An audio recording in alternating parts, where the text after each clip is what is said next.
कसे आहेत याच्या हे देतात कोण सत्ता पोल्युशन काउन्सिल की जे काही USB किंवा गव्हर्निंग बॉडी आहे ते देतात.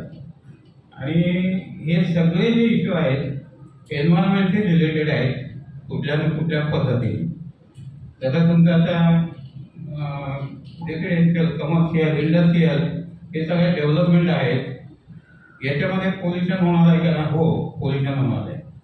याच्यासाठी तुम्हाला म्हणजे झोनिंग पाहिजे, पोल्युशन कंट्रोलची सिस्टीम पाहिजे. नंतर तुमचे ट्रान्सपोर्टेशन म्हणजे व्हेहिक्युलर पोल्युशन आहे सगळ्यात मोठा एअर पोल्युशनचा भाग आहे.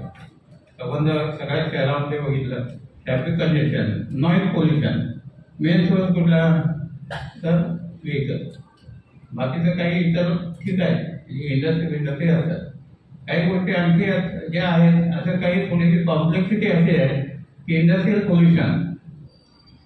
पोल्युशनमध्ये आपल्याला काही थोडंसं सांगितलेलं आहे की स्टॅक प्रोव्हाइड केला पाहिजे. स्टॅकचे फॉर्म्युला दिलेला आहे. फॉर्म्युला असतो तो याच्यावरती अवलंबून आहे SO2 इमिशन किती आहे. त्याला एक फॉर्म्युला दिला की SO2 इमिशन फ्युअल कन्झम्पशन एवढा, SO2 इमिशन एवढं आहे, ज्याच्याप्रमाणे तुमचं 130 मीटरची चिमणी तुम्हाला उभारली पाहिजे. 11 मीटरपासून असं आहे आणि ती मोठी असू शकते. तर फॉर्म्युलाप्रमाणे तुम्ही कॅल्क्युलेट करता आणि एक शेजारी 25 मजल्याची इमारत उभा राहिली. 25 मजल्याची इमारत उभा राहिली म्हणजे काय झालं 25×3 हे एवढी त्याची त्या बिल्डिंगची हाईट आहे. आणि बाजूला एखादी इंडस्ट्री आहे त्याचा 30 मीटरचा एकट्याग आहे. तर त्याचं काय शेवटी काय होणार आहे की ते टॅग आहे त्यातला जो धूर आहे जरी तुम्ही अगदी ते कॅल्क्युलेशन केलं ते प्रोव्हाइड केले टॅग तो धूर त्या बिल्डिंगच्या मध्ये जे राहत आहे बाजूच्या सोसायटीवर. आता प्रॉब्लेम असा आहे की हे बिल्डिंगला परमिशन देणार पोल्युशनच्या दृष्टीने पोल्युशन कंट्रोल बोर्डाचे कन्सेंट आहे. याच्यामध्ये अथॉरिटी वेगळा देणारे वेगळे आणि तक्रार आली की फेस करणं हे मोठे मुश्किलीचं काम होऊन जातं. आणि असे काही कॉम्प्लेक्स प्रॉब्लेम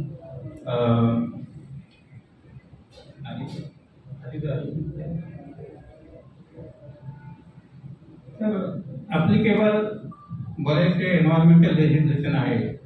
आणि वॉटर ॲक्ट आहे 74चा, एअर ॲक्ट आहे, एन्व्हायरमेंट प्रोटेक्शन ॲक्ट आहे. आणि त्या एन्व्हायरमेंट प्रोटेक्शन ॲक्ट खाली बरेचसे रूल बनलेले आहेत.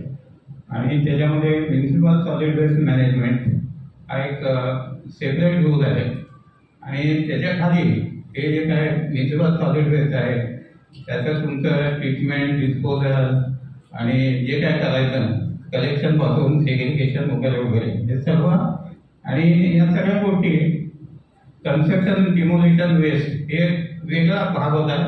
म्युनिसिपल सॉलिड वेस्टमध्येच होता आधी, पण तो त्यासाठी वेगळे रूल आले तो.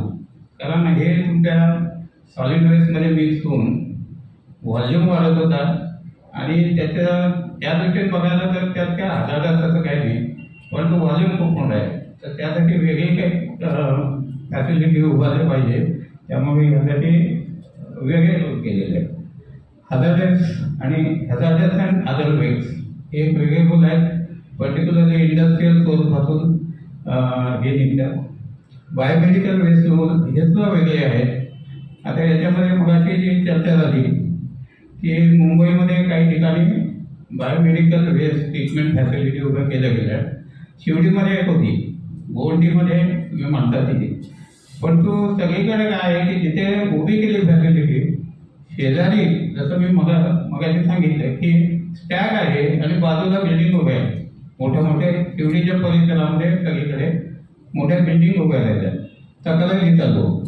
शेवटी ती फॅसिलिटी बंद करण्याची वेळ.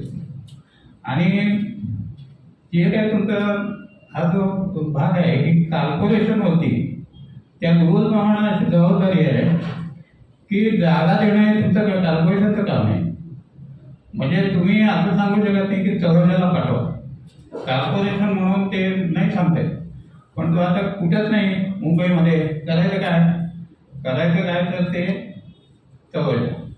कारण तिथे फॅसिलिटी आहे आणि जी फॉर्च्युनेटली म्हणजे आता तरी जरा रेसिडेन्सपासून लांब आहे आणि हजारो स्ट्रेससाठी तिथे ऑलरेडी साईट आहे आणि तिथे इन्सिनेटर बायोमेडिकल वगैरे सगळ्या गोष्टी आहेत. परंतु अजून सुद्धा म्हणजे मला सुद्धा त्या चवल्याबद्दल अजून शंका आहे. शंका अशी आहे की त्याच्याजवळ पंचनंद म्हणून सिडकोचा मोठा नोड डेव्हलप होते रेसिडेन्शियल. त्या नोडला आज तुम्ही मेट्रोची कनेक्टिव्हिटी दिलेली आहे. इथून CBDला तुम्हाला मेट्रोने जाता येतं आणि ते आता कमिशन झालं मेट्रो. आता तुम्ही जेव्हा ही सगळी फॅसिलिटी देता आता तिथे रेसिडेन्शियल डेव्हलपमेंट होणार. सगळं काय तुम्ही केलं ते सगळं तिथे इन्फ्रास्ट्रक्चर तुम्ही दिलं आणि आता तिथे होणार. आता तिथे पाठवायचं आहे पाठवताय तुम्ही उद्या तिथे प्रॉब्लेम होणार. तिथे आणखी एक आहे MMRDAचं सुद्धा एक सगळ्या एरियासाठी म्हणून एक तिथे फॅसिलिटी येणार आहे तळोजामध्ये. MMRDAचं सुद्धा प्लॅनिंग आहे. आणि हे सगळे तुमचे जे म्युन्सिपल सॉलिड वेस्ट हा जो विषय आहे सर्व कॉर्पोरेशनमध्ये हा मोठा प्रश्न आहे. जसं मुलुंडमध्ये एक डम्पिंग ग्राउंड होतं पलीकडे आहे खाडीच्या बाजूला. गोराईला मोठं जाऊन डम्पिंग ग्राउंड होतं. अजून सुद्धा तो ढीग दिसतो तुम्हाला. याला एक्सेंटवरला गेला तर तुम्हाला ते दिसतं डोंगर सॉलिड वेस्ट जेवणार आहे. आता तिथे डिग्रेडेशन होऊन मिथेन तयार होऊन आग लागते का? कदाचित तसं नाही आहे. काही जो सॉलिड वेस्ट आहे समजा रबर टायर आहे किंवा अशा पद्धतीचं काहीतरी आहे ते मुद्दाम लावलं जातं. कारण त्याच्यामध्ये जी वायर आहे ती अशी सेपरेट नाही होत इझिली. वायर भेटून पैसे मिळतात त्यात. आता ते वायर आणि टायर सेपरेट कसं करायचं? टायर हे सुद्धा एक खूप मोठा वेस्ट आहे. म्हणजे भारतातही आता होणारच आहे. त्या समजा तुम्ही बघितलं की मी मध्यंतरी काही डेटा वाचत होतो. पुण्यामध्ये पुणा पिंपरी चिंचवड 35 लाख साधारण पॉप्युलेशन आहे आणि तिथे जी व्हेकल आहेत ती 40 लाख आहेत. का बरं? कारण तिथे पुण्यामध्ये जवळजवळ प्रत्येकाकडे 3 व्हेकल आहेत. एक असते 4 व्हीलर फॅमिली म्हणून सगळ्यांना कुठेतरी जायचं असेल तर, आणि घरामध्ये 2 2 व्हीलर सगळ्यांच्याकडे आहेत. आता तुम्ही एवढं मोठं पॉप्युलेशन आहे, एअर पोल्युशन होणार का नाही होणार? होणार. टायर वेस्ट निघणार की नाही निघणार? तर जसं तुमचे टायर आहेत, जर समजा तुम्ही एक दर 2 वर्षांनी तुमचं रनिंग आहे त्याच्यावरती दर 2 वर्षांनी तुम्ही 4 टायर बदलायचे असं म्हटलं तर किती टायर असतील? टायरच्या पासून प्रोसेसिंग करायचं काही टेक्नॉलॉजी आहे. टायरपासून ऑइल बनवतात, टायरपासून हे जे तारा वगैरे आहेत कार्बन ब्लॅक मिळतो. परंतु हे जे युनिट लागले काही भागामध्ये वाडा विला सरासरी तिथे युनिट लागले ते पोल्युशनमुळे बंद करावे लागले अशी परिस्थिती आहे. आणि तिथे परिसरामध्ये सगळ्यात धूर म्हणजे हे काही प्रश्न आपल्या एकूण सोसायटीमध्ये जे निर्माण होतात त्याचं पुढे तुम्हाला काही ना काही कुठे गेलात आणि निंबी म्हणून जे म्हणतात नॉट इन माय बॅकयार्ड हे सगळीकडे आहे. मला इथं नको, माझ्या शेजारी नको. तुम्हाला कुठं करायचं करा बाकी ठिकाणी. फॅसिलिटी पाहिजे, ट्रीटमेंट फॅसिलिटी पाहिजे, पण माझ्या शेजारी नको.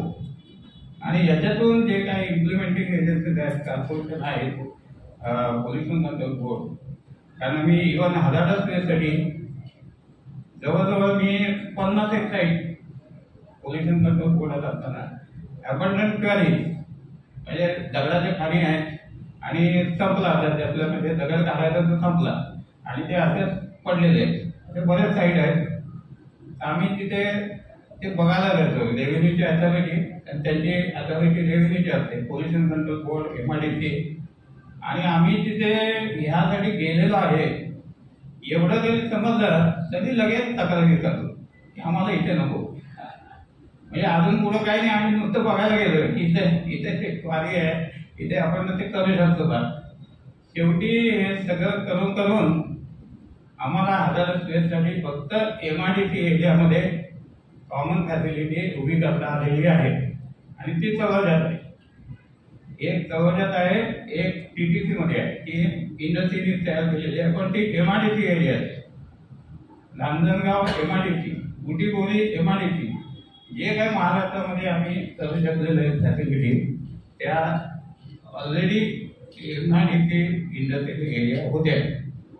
आणि त्यामुळे हा जो एक आहे फॅसिलिटी जी आहे, आपण काही आदर्श निर्माण केले पाहिजे की जसं म्हणजे ही फॅसिलिटी, या फॅसिलिटीपासून मला त्रास होत नाही. असं जर तुम्ही एखादं पिक्चर तयार केलं किंवा ही फॅसिलिटी आहे माझ्या शेजारी आहे पण मला नाही समजत इथे हे करतात, या पद्धतीची जर फॅसिलिटी तयार केली तर शहरात येऊ शकते, का नाही येणार. परंतु यासाठी काही एफर्ट्स आहेत. तसं आम्ही इंडस्ट्रियल एरियामध्ये बऱ्याच FPCB म्हणून काम करत होतो, जिथे पोल्युशनच्या इंडस्ट्रियल पोल्युशन संबंधी लोटे परिसरात महाड वगैरे वगैरे सगळीकडे लोकांचे खूप तक्रारी आहे.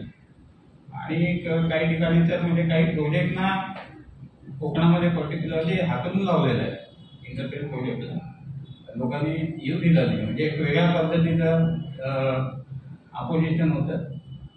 आणि तेव्हा मग आम्ही ते आम्हाला प्रश्न विचारायचे का आम्ही काही मिटिंगा घ्यायचो किंवा सगळं करू व्यवस्थित, ते आम्हाला प्रश्न विचारायचे. एक एरिया आम्हाला दाखवा जिथे सगळं व्यवस्थित आहे, मग आम्ही तुमच्यावर विचार करू. म्हणजे असं झालेलं आहे की गव्हर्नमेंट मशिनरीवरती की लोकल बॉडी असो, पोल्युशन कंट्रोल बोर्ड असो किंवा जे एजन्सीज आहेत त्यांच्यावरती विश्वास करतात, ते आपल्यासाठी आपल्या भल्यासाठी करतात, हे थोडासा विश्वास कमी झालेला आहे. आणि त्यामुळे बऱ्याच ठिकाणी हे प्रॉब्लेम आहे. आणखी काही रेग्युलेशन आहेत. एन्व्हायरमेंटल क्लिअरन्स फॉर एक्झाम्पल, आता आमच्याकडे आम्ही बघतो जवळजवळ 80% आमच्याकडे जे कन्सेंटसाठी वगैरे MPCB मध्ये असतं ते बिल्डिंग प्रोजेक्ट आहेत. इंडस्ट्रियल प्रोजेक्टचे फार कमी ॲप्लिकेशन, सगळे ॲप्लिकेशन. आणि तुमच्या पुण्यामध्ये तर इतके हाऊसिंग प्रोजेक्ट येत आहेत की खरोखर यांना बाहेर आहेत की नाही आम्हाला शंका येते. कुठे लांब नुसते प्रोजेक्ट येतात, नुसते प्रोजेक्ट उभे राहतात. रिक्वायरमेंट असे 20,000 स्क्वेअर मीटरपेक्षा जास्ती जर एरिया असेल तर एन्व्हायरमेंटल क्लिअर लागतो, प्रोसिजर लिहिलेली आहे. त्याच्यात हे सगळं जे सांगितलं की रेन वॉटर हार्वेस्टिंग केलं पाहिजे, ड्युएल प्लंबिंग सिस्टीम पाहिजे, जर तुमचं ट्रीटेड सिवेज तुम्ही परत वापरलं पाहिजे, फ्लशिंगसाठी वगैरे सगळ्या कंडिशन आहेत. कंडिशन घातल्या जातात. सॉलिड वेस्टसाठी वेगळी कंडिशन आहे, STP लावणं आवश्यक आहे. आणि पण हे कंडिशन कंप्लायन्स होते की नाही, मशिनरीज नाही. एन्व्हायरमेंटल क्लिअरन्स दिलं जाते, एन्व्हायरमेंट डिपार्टमेंट इथलं टेस्ट आहे आणि सेंट्रल आहे, परंतु मशिनरी नाही. हे होते की नाही बघत नाही. एकदा एक गंमत म्हणून सांगतो की मध्यंतरी महाराष्ट्र पोल्युशन कंट्रोल बोर्डाने आम्ही एक हाऊसिंग सोसायटीसाठी एक 5 जूनला जे काही कार्यक्रम असतात, एक बक्षीस द्यायचं ठरवलं होतं एन्व्हायरमेंटच्या संदर्भात. हाऊसिंग सोसायटीने जे काम केलेलं आहे, तर म्हणजे सिवर ट्रीटमेंट प्लांट आहे का, सॉलिड वेस्टचं काही केलं आहे का, नंतर ट्री प्लांटेशन केलं, म्हणजे काही पॅरामीटर होते. नंतर ट्री प्लांटेशनचं केलेलं आहे का, रेन वॉटर हार्वेस्टिंग आणि sewer treatment plant, municipal solid waste म्हणजे सेग्रिगेशन आणि हे. तर असे आमच्याकडे जवळजवळ 125 अर्ज आले. लोकसत्ताच्या थ्रू आम्ही हे केलं होतं. आणि मग ते अर्जावरती स्क्रुटिनीमध्ये मी होतो एक मेंबर म्हणून. आणि आमचे म्युनिसिपल सॉलिड वेस्ट मुंबईचे रिटायर्ड पाटील साहेब म्हणून होते आणि पळणीकर मॅडम, असे आम्ही 3 लोकांची कमिटी होती. आता आम्ही एक गंमत बघितली की काय होतं की बिल्डर काय करायचं ते करतो बिल्डरने बांधल्या 5 बिल्डिंग, ठाण्यातले ते कोर्ट करतो, 5 वेगवेगळ्या बिल्डिंग बांधल्या मोठ्या मोठ्या. 5 बिल्डिंग मध्ये एका बिल्डिंग मध्ये त्यांनी अर्ज केला होता, एका बिल्डिंगचं त्यांनी बऱ्याच गोष्टी केल्या, म्हणजे सेग्रिगेशन. आणि म्हणजे तो जे पदाधिकारी आहेत त्यांचा त्याच्यामध्ये किती इंटरेस्ट आहे त्याच्यावरती ते काय होतं त्याचं पुढे कंडिशनचं ते ठरतं. किंवा ट्रीटमेंट प्लॅन आहे चालू होता, पण 5 बिल्डिंग मध्ये नव्हतं, एकाच बिल्डिंग मध्ये होतं. कारण त्या बिल्डिंगची जी सोसायटी होती त्याचे जे पदाधिकारी होते ते याच्यामध्ये इंटरेस्टेड होते. म्हणजे शेवटी पुन्हा जरी तुम्ही कंडिशन टाकल्या काही टाकल्या तरी अवेअरनेस इंडिव्हिज्युअल लेवलला तो महत्वाचा आहे. म्हणजे तुम्ही सगळे व्यवस्था केले. आता सेग्रिगेशन फॉर एक्झाम्पल आमच्या कल्याणला मी बघतो, कल्याण डोंबिवलीमध्ये आमच्याकडे आता बुधवारी आणि रविवारी काय वेस्ट कलेक्ट केला जातो. या 2 दिवशी बाकीच्या याच्यामध्ये जर तुम्ही ते टाकलेलं असेल प्लास्टिक कागद बिगद वगैरे तर ते घेतच नाही. तर तुम्ही ह्या लेवलपर्यंत समजा जर केलं नाही तर तुमचं सेग्रिगेशन मग आपण म्हणा की फेल्युअर आहे. आपला मुंबईमध्ये सेग्रिगेशन झालं नाही आणि मग तिथे तुम्ही ते सेग्रिगेट करत असा साईटवरती आल्यानंतर. पण तो ह्याच्यामध्ये काही थोडासा स्ट्रिक्टनेस अथॉरिटीचा, पण पब्लिक पार्टिसिपेशन हे अत्यंत आवश्यक आहे. आता प्रॉब्लेम एरिया मगाशी तेच सांगितलं. आता आणखी एक मी उल्लेख करतो, एन्व्हायरमेंटल स्टॅटस रिपोर्ट. हे जवळजवळ एक 15 वर्षापासून प्रत्येक कॉर्पोरेशनला एन्व्हायरमेंटल स्टॅटस रिपोर्ट दरवर्षी बनवावा लागतो. मला माहिती नाही किती लोकांना माहिती आहे. बरेच लोक बनवतात परंतु त्या रिपोर्टला अजिबात कोणी महत्व देत नाही. फॉर्मॅलिटी झालेली आहे. म्हणजे मी रिटायरमेंट नंतर काही एका एन्व्हायरमेंट लॅबोरेटरी बरोबर असोसिएशन होतं आणि आम्ही बरेच असे रिपोर्ट बनवले आहेत. म्हणजे मी त्यांना गाईड केलेलं आहे बनवताना. फक्त एकदा वसई विरारमध्ये मला प्रेझेंटेशन करायला लागलं. त्या रिपोर्टवरती वसई विरार कॉर्पोरेशनमध्ये प्रेझेंटेशन करायला लागलेलं होतं.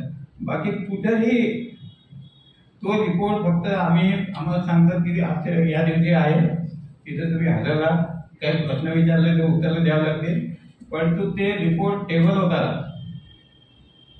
तुम्ही बघितलं असेल की पुढे एखाद दुसरा दिवस पेपरमध्ये येतं लोकल की असं अमुक ठिकाणी खराब आहे, हे ठिकाणी खराब आहे, हा तलाव खराब आहे, अमुक ठिकाणी नॉईज पोल्युशन भयंकर आहे. बस संपलं. कोणी वाचत नाही, कोणी हे करत नाही. असे रिपोर्ट दरवर्षी कॉर्पोरेशन तर्फे तयार केले जातात, सबमिट केले. आता हे कोणीतरी बघितलं पाहिजे काय करतायत. याच्यातून काही ते सजेशन आहेत का किंवा आम्ही हे आमचा प्रॉब्लेम आहे हे तुम्ही सांगताय. एन्व्हायरमेंटल स्टॅटस रिपोर्ट म्हणजे तुम्ही सांगताय की हा आमचा प्रॉब्लेम आहे. हे पोल्युशन कंट्रोल बोर्डकडे सबमिट होतं, हे युडी सेक्रेटरीच्याकडे सबमिट होतं रिपोर्ट दरवर्षी. वेबसाईटवर असतील, बऱ्याच लोकांच्या वेबसाईटवर आहे. आमच्या देशपांडे साहेबांनी ते एकदा फॉर्मॅट काय असावा याच्या संबंधी आम्ही एक सेमिनार घेऊन ते केलं होतं. नाही तर मग काय रिपोर्टमध्ये काय व्हायचं की कॉर्पोरेशनची पॉप्युलेशन एवढी आहे, महिला एवढ्या, स्त्रिया महिला एवढ्या, पुरुष एवढे.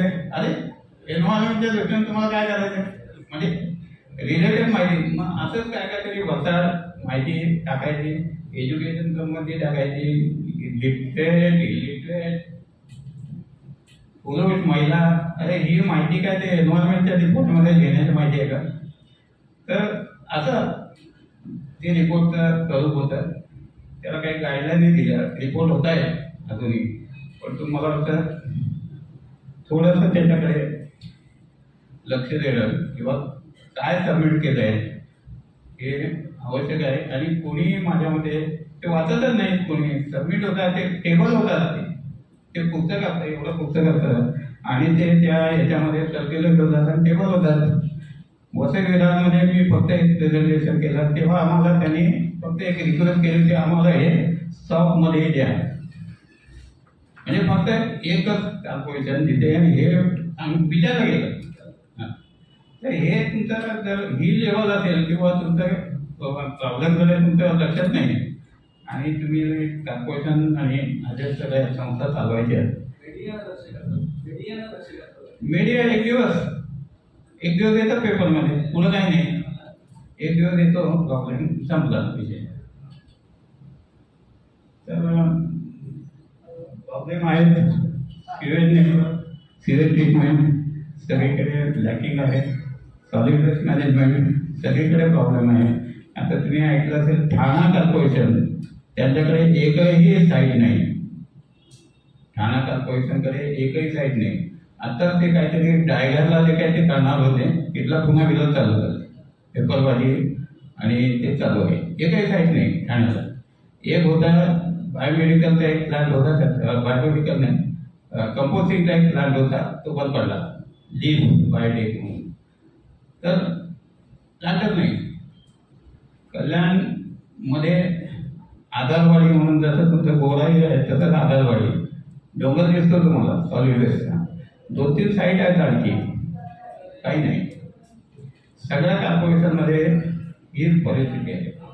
तर हे जे आहे म्हणजे प्लास्टिक वेस्ट रेग्युलेशन आहे, CND वेस्ट मॅनेजमेंट आयडेंटिफाय केली पाहिजे. हे जे आहे की CND वेस्ट आहे ना, कुठे टाकायचं. तुम्हाला कॉर्पोरेशनमध्ये जर विचारलं की माझ्याकडे समजा आहे की त्या सगळीकडे भरपूर काम चालू असते, कन्स्ट्रक्शन वर्क चालू असते. एखादा इव्हन आपण घरामध्ये सुद्धा जरी आपण थोडंसं पेंटिंग किंवा फरशा बदलायचं असं काही काम केलं, खूप मोठ्या प्रमाणावरती CND वेस्ट निघते.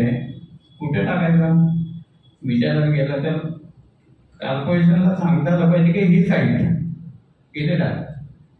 तर ते फॅसिलिटी नाहीच आहे. बऱ्याच कॉर्पोरेशनमध्ये लॅकिंग आहे. तर ट्रान्सपोर्टेशन आता हा सुद्धा एक मोठा विषय आहे. एक असा युनिफाईड ट्रान्सपोर्टेशन सिस्टीम हे बरीच चर्चा चाललेली आहे. 10-15 वर्षापासून मी ऐकतोय. आज समजा मला डोंबिवलीतून मुंबईत यायचं असेल तर हे नाही आहे, मला बस नाही आहे अवेलेबल. अगदी शेजारी म्हणजे मला नव्या मुंबईत जाता येते, ठाण्यात नाही येता येत मला. बसनी मला ठाण्यामध्ये येता येत नाही, बसनी मला मुंबईत येता येत नाही. नवी मुंबई फक्त मला वाशीला जाता येते.